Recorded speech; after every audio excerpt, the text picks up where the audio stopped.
First of all, welcome everybody. Welcome to the NAMM Show 2016. Here we are again. Thanks you guys for being here. Getting up early? Jeez. Awesome. I don't know how to see it, man. So, I don't know, the ukulele's been kind of a big story in our industry the last few years. And I don't know, I kind of think you just probably convinced about 2,000 people to pick it up. And I suspect maybe that's kind of what's been happening all along. How did this get started? And we've been doing Breakfast of Champions, I think, about 10 years now. And it was about 10 years ago, this video you talked about came out on YouTube. How did that happen? I happened to be in New York doing a show. There was actually my first time to New York City, and there was a little local TV show there called Ukulele Disco, and they wanted to interview Oh, heard of it, of course. Sure. And so they wanted to interview me. They interviewed me in Central Park. They asked me a few questions and had me play a song. And at the time, I was working up that George Harrison arrangement, and so I thought, oh, I'll play it. I'll play it for the show. And I ended up playing that, and it aired on television. Just a little, local program.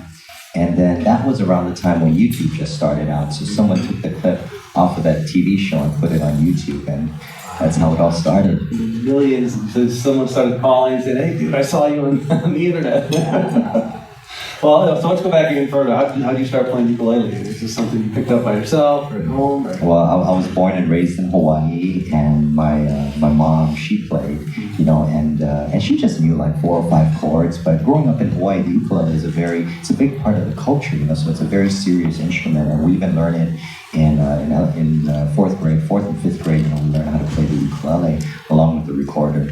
And my mom played, so she would play for me all the time. And when I was about 4 years old, she finally let me play her ukulele. She had an old Kamaka, which was a very expensive ukulele, so she didn't want me playing it, but I begged her, and finally she would let me play it and taught me a few chords, and I just fell in love with the instrument, because as a child, as a 4-year-old, it's such a tiny instrument, so it's easy for a little child to get their fingers around, the body of the instrument, and because the strings are nylon, it's very soft on the fingers, so there's no pain, when you're learning the instrument, and you can play a lot of chords with just one finger, so you can immediately start playing songs, from the like 2nd or 3rd minute that you pick it up. So I think it was that because it was very encouraging because I could play right away.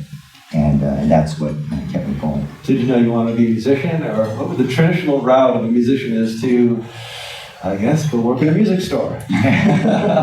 Well, I never thought that I'd be a musician, because growing up in Hawaii, there's so many great ukulele players. I grew up listening to people like Eddie Kamai and Ota-san and Peter Moon, and they're just legends in Hawaii. I'm sure all of you know from his Over the Rainbow.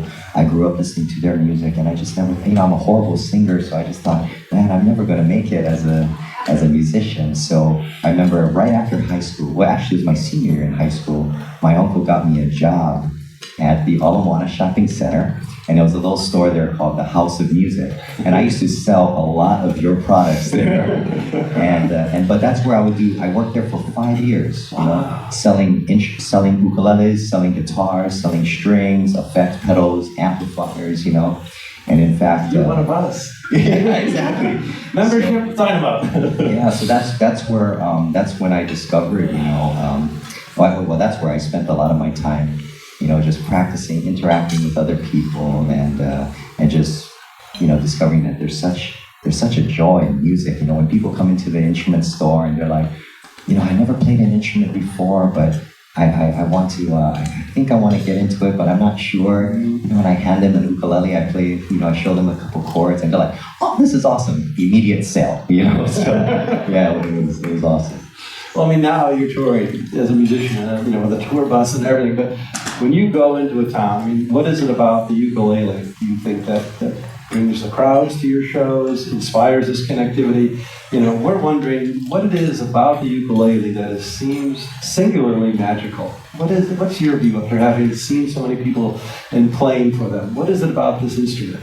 I think a couple things, but for one, like I mentioned earlier, it's very easy to play right away, and you don't feel like you have to be a musician to play the ukulele. It just looks like it's a lot of fun, and the other thing is I think it really fits in our modern lifestyle. With with like smartphones and tablets and everything getting smaller and more compact, more mobile, the ukulele is kind of like, the smartphone of instruments. It's tiny. You can do a lot with it, and I think it's easy to travel with. It's easy to just throw in your backpack or take on the airplane with you. You can just put it under the seat in front of you, and very low maintenance, very affordable. So I think people are liking that, and I find that even singer-songwriters prefer. They've been using the ukulele now to write songs because the guitar is a little bulky and and it's heavy. I mean, I'm not this guy. I love guitars and everything, but like for example, if you want some inspiration and you want to go hike up a mountain, up a trail for a couple miles, it's hard to lug a guitar or another kind of instrument up there, but the ukulele fits right in the backpack and it's so light and you can walk up that trail to top there by yourself, overlook the city, and you can just take Jake, I'm a drummer, and I've been hiking with my drums for so long on top of mountains. Where were you earlier? My God, I could have saved all that trouble. Jesus. I mean, I've never seen anyone play ukulele and not smile. I think that maybe is at the heart of it. It just makes people happy. It does. It brings a joy. And when I travel, a lot of times people ask me, what instrument is that? I tell them, it's an ukulele. And then they'll immediately start talking to me. They'll be like, oh my gosh, I was just in Hawaii, or for my honeymoon, or I was there on vacation, or my grandfather, used to play the ukulele. And so I hear all these stories, and even of people like that, are struggling with some kind of health issue or some kind of a very, very serious issue, and they tell me that they never played an instrument before, and but then they saw some videos of the ukulele. It looked like a lot of fun, and they went out and bought one, and then they started playing it, and it just changed their lives. Well, the last point, because we probably should get on with the show, but if anyone doubts the courage and the humanity of this next generation, I just have to say they're wrong, because one of the things that you are doing with a lot of other artists is working with NAMM on the President's Council of Arts and Humanities on a turnaround arts program, going into schools that are low performing or have serious issues, bringing back music and arts programs to those schools and watching the success that comes, changing the lives of thousands of children. And you're the champion of the school in Honolulu. Tell us about that, being in the school with the kids. Well, yeah, it's a school called Kalihi Kai Elementary School, and they're a great bunch of students there.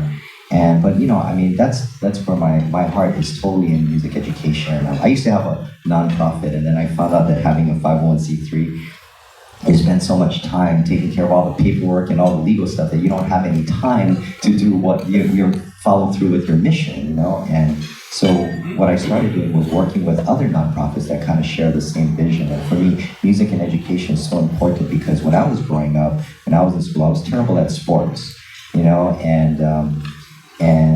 so one of the things that I did when I was a kid was I joined the band, the marching band and the concert band. And I tell you, that gave me the sense of, the things that you learn in the band is the same as all the things, the qualities that you learn in organized sports, because the band those are all your teammates, and in the beginning of the year, you tackle the song and you can't even get past the first 2 or 3 measures, but at the end of the year, everyone's playing it together, you get through it, and that feeling of accomplishment is so, it's priceless, and it gives you that kind of courage and that kind of confidence. And the other thing is, in schools, we have physical education, right? We have PE. Every year we had PE, right? But, the thing is, music and the arts, that's really PE for the mind. And it's so important that we recognize that.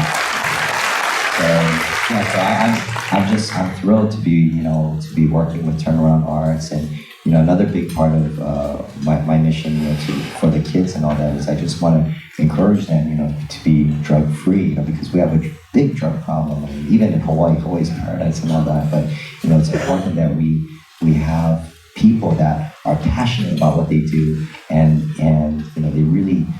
They love what they do, and we can get them in front of kids to show them that you can be passionate, you can have fun, and it's cool, to have that passion, but to also be drug free, to be to be make good choices in life. I think that's so important, because I was very fortunate to have that when I was growing up. I remember people coming to the school, encouraging us to stay in school, study hard, don't do drugs, and it really spoke to me. So. Well, thanks to the generosity of all these folks who just gave the NAMM Foundation has given another grant to that school. So love your instruments. So thank you, everybody. Jake Shimabukuro.